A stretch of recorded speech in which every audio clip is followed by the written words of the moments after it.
How to get to the top. There are many different ways to get top grades.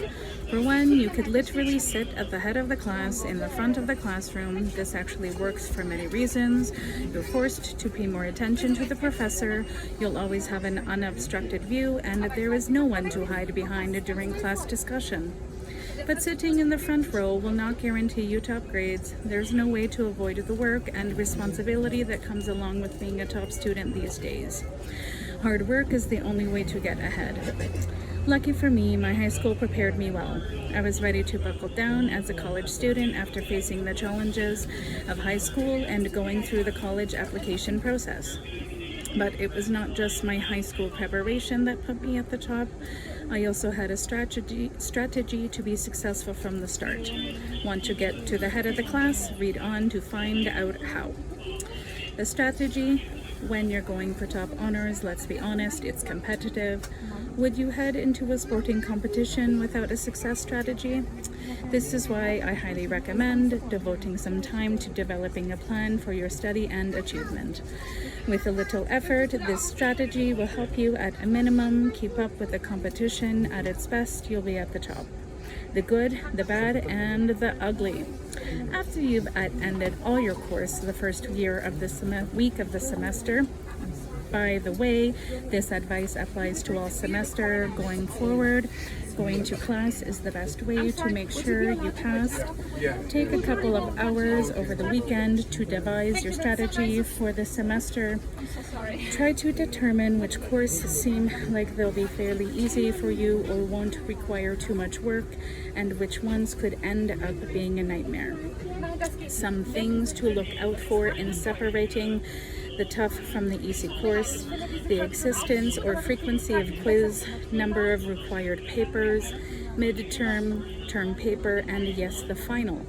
If a particular course has more of these items than not, you're most likely dealing with a class that's going to keep you really busy. Once you've categorized your class, figure out a schedule that will have you spending the right amount of time on each course in order to keep up with all the reading and assignment without completely stressing yourself out. Also, be ready to revise the strategy along the way if necessary. With a good schedule, you will not be surprised by any pop quiz. You will stay on track for any midterm of our term paper, and final preparation will be a whole lot easier than if you waited until the last minute to catch up. If anything, just go. Attendance is a major factor in being successful in school. Students who attend class often are far more likely to succeed than students who do not attend class. Any professor whom you speak with will back this up. At some point, you'll probably hear something along these lines: 90% of success is showing up, because for a lot of students, the hard part is getting to class. If you have to be absent from a class, pair up with someone who is also in it. This way, there is someone to contact about what was assigned and discussed that day, and even to get notes from. Also, make up any missed work as soon as possible. Being absent is an easy way to fall behind and lose a spot at the head of the class. From my own experience, showing up on time and being ready to learn is the only real way to get ahead. Use chic tip: where to drop a class. Madeline Green, Minnesota State University. While there are a lot of great aspects to class, the academic side of college, after all, we are here to get a degree, and graduate is not always easy. I know what it feels like to be overwhelmed with my schoolwork. Yes, I was that student who piled on the credits to graduate on time. Now, I'm not saying that all class should be easy. If college didn't challenge us, why go? However, there comes a point in each semester when you realize that you've either taken too little credits, the right amount, or far too many. Sounds like a case of Goldilocks and the Three Bears. In the case of far too many, how do you know when the right time is to say when and drop a class? Well, there is likely one course that is causing all the trouble, so take time to identify it. Before you make the final decision to drop it, first talk to your academic advisor to ensure that this will not mess up important things like financial aid or your graduation plan. Take time to also get personal with yourself before pulling the trigger. Are you being lazy, or do you really have too much on your plate? If you are up until all hours of the night and you cannot physically get through the next day because you were finishing homework, you probably should consider dropping the class. However, if the class is really hard and it is just a hassle to take, don't give up on it yet. College is meant to challenge you, and if you're being challenged in a good way, take a deep breath and just stick with it. On the other hand, if a challenging class is taking you away from your other studies, that's probably a toss-up. So you'll want to check with your academic advisor. One last piece of advice. You don't always have to drop a class to lighten the load. There are other options. For instance, pass-fail is an option where, instead of taking a college course for a grade, you take it with the option of passing or failing. While you still receive credit for the course, it isn't counted in your GPA. However, as it will show up on your transcript, you should use this option sparingly, as this does not always look good to future employers. When it comes to the decision of whether to drop a course, remember that college is the time to challenge and push yourself. You just don't want to push yourself too far. Pay attention to your communication style. While your communication style is hugely important in your social life, it also has a specific role in getting good grade. Sure, test and quiz also have a significant role in getting that covet A on the report card, but take a look at your syllabus that covers the grading scale in your class, and you'll often find that a percentage of your grade is tied to that elusive classroom participation factor. So what does this mean for your strategy? For anyone who aspires to be at the top, you first have to understand your communication preference. Ask yourself, Am I a good listener who is somewhat shy in a public setting, or am I someone who enjoys speaking up and debating from time to time on subjects that interest me? Understanding your personal preference for classroom involvement is key to figuring out how to stand out in the classroom regardless of whether you're shy or on the chatty side. If you're shy, make an effort to speak at least once a week on a subject that you neither know a lot about or are somewhat passionate about. The knowledge or passion will help carry you through your shyness. Also, take time to go visit your professor during office hours so that he or she can get to know who you are and come to appreciate your efforts, even if you're not speaking up on a daily basis. And if you're the gregarious type, by all means speak up. However, you need to be careful that you're not speaking simply in order to hear your own voice. Your classmates and professor will know the distinction. Make sure that your comments are thoughtful and neither advance the discussion nor introduce a new idea. By planning your strategy for communication inside the classroom, you're guaranteeing that you're meeting your professor's expectation for a worthy classroom participation. Volunteer. We all know that community service is an important component of being a college student. Guess what? Volunteering in class can also help you get ahead. When the professor asks for someone to volunteer for anything, be the first to take the assignment. Taking the initiative is a great tool for success. I had a professor in college who gave extra credit to anyone who volunteered to do something for the class. What you can do outside of class. Now that you've got a strategy for success, it's time to focus on how you conduct yourself outside of the class in order to ensure your success. Make a study schedule and stick to it. Besides, at ending class, a few hours per week must be dedicated to homework and studying. There is just no way around it. Most likely, quiz and exams will make up the majority of a class grade, so good study skills are crucial to graduating at the top of the class. A few nights before the test or quiz, reread any notes and material that will be covered. It may also be a good idea to write a summary of the notes that were taken in class. From my experience, it takes an average of 1 or 2 hours of studying per week for each class to get a good grade, although this varies with different majors. This advice, however, does not apply to midterm and final. These items are special and are discussed further below. Find your favorite study place. For most people, the best place to study is a quiet environment that will have zero distractions. Instead of your dorm room, where you can easily slack off to take a nap or surf the web, opt for the library or a designated study area on campus. If you're more extroverted and to get more done with people around you, a coffee house can be a good place to hit the book, especially since you'll have a quick access to caffeine to keep you going. It's okay, in fact encouraged, to treat yourself to a snack while studying. It will give you more energy and it is an incentive to get through the material. Form a study group. This tip doesn't work for everyone. Some of us are more social and others prefer a more isolated environment, but if you like studying with other people, it can be useful to have them to interact with. For example, you can ask for their help if you're having difficulty with the material. Also, you might feel more inspired to study if your fellow students are in the trenches with you, and you can help each other stay motivated. I was never part of a study group. I get distracted too easily by other people, especially if there happens to be someone attractive in the group.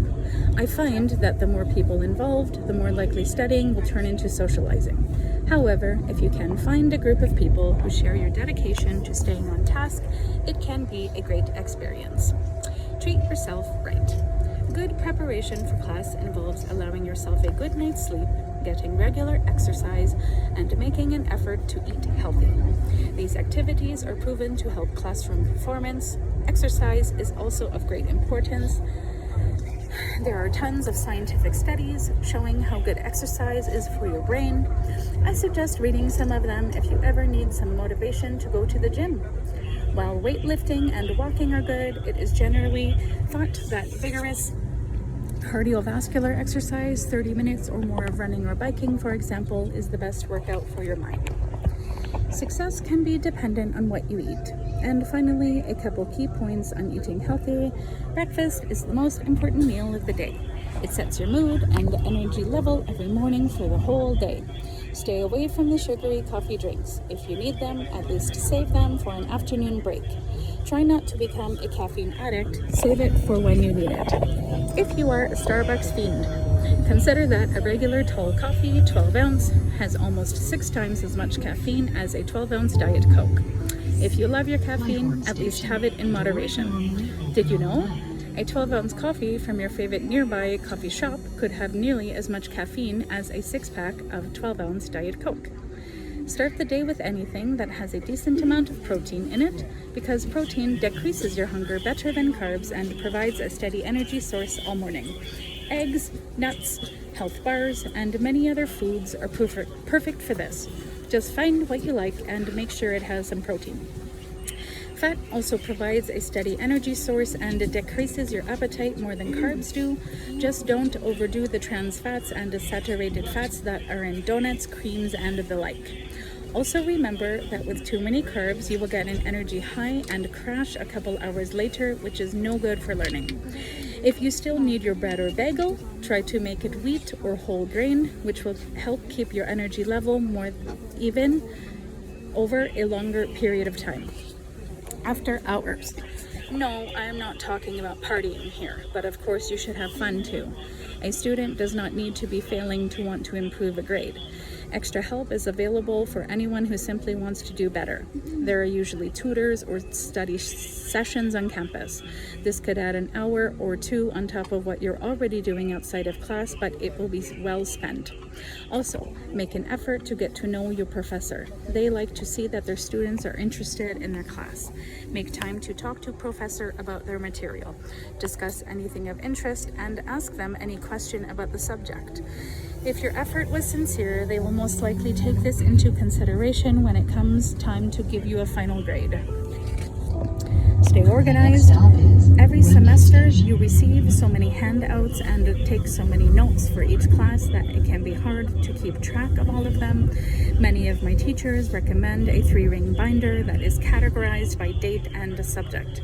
This way, notes can be easily located when it comes to preparing for a test or quiz. Students who are disorganized waste time looking for notes instead of preparing for the exam itself. I also use highlighters to keep track of any important information. Note cards and post-its can also be useful. Another way to keep organized is to keep an assignment book. List each assignment's due date and make sure to refer to it every day. Then check off each assignment as it is complete. It's a great way to make sure everything gets done on time. Make sure to prioritize since the workload can get heavy at times. Try staying ahead of the game. Completing assignments a few days before they are due is a good idea. It allows you extra time to make any last-minute change or revision in the work before it's grade. In general, make sure you are consistently knowledgeable about the coursework as the semester progresses rather than cramming the day before a test, midterm, or final. By staying on top of things, you will save time and your sanity when it comes to studying for a difficult exam, midterm, or final, since there won't be as much to review. Staying ahead does not include cheating. The statistics are overwhelming. In 1940, only 20% of students admit to cheating. Flash forward to the present, and those numbers have swelled to 70 to 95%, 98%. Cheating on tests and assignment isn't just on the rise. It's a widespread epidemic that's plaguing American high schools and college campus at almost every level. Blame it on extreme pressure to succeed from parents or even a heightened fear of failure from the student themselves. Whatever the case, schools are taking drastic action to ensure that cheating becomes a thing of the past. Thought about plagiarizing your research paper or cheating during an exam? You might want to think twice. To catch a cheat. In a recent New York Times article, an associate dean from the University of Central Florida highlights some of the highly covert methods the school was using to track and penalize cheaters in the classroom. Testing is now computerized and the computers are recessed into desks so camera phones can't photograph other students' work. Gum isn't allowed since chewing can muffle the sound of someone coaching a student through a hands-free device.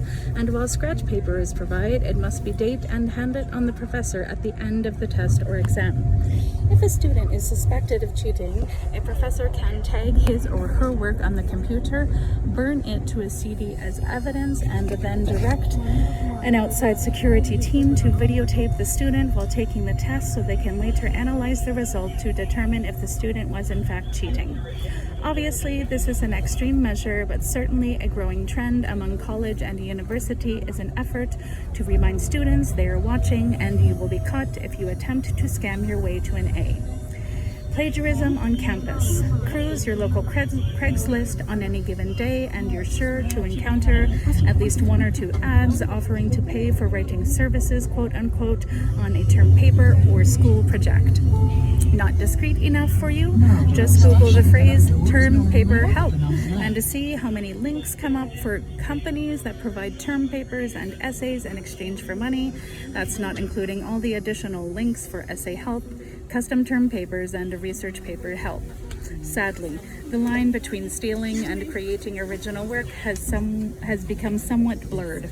Schools like Duke and Bowdoin have implemented plagiarism surveys and testing materials for this year's crop of incoming freshmen.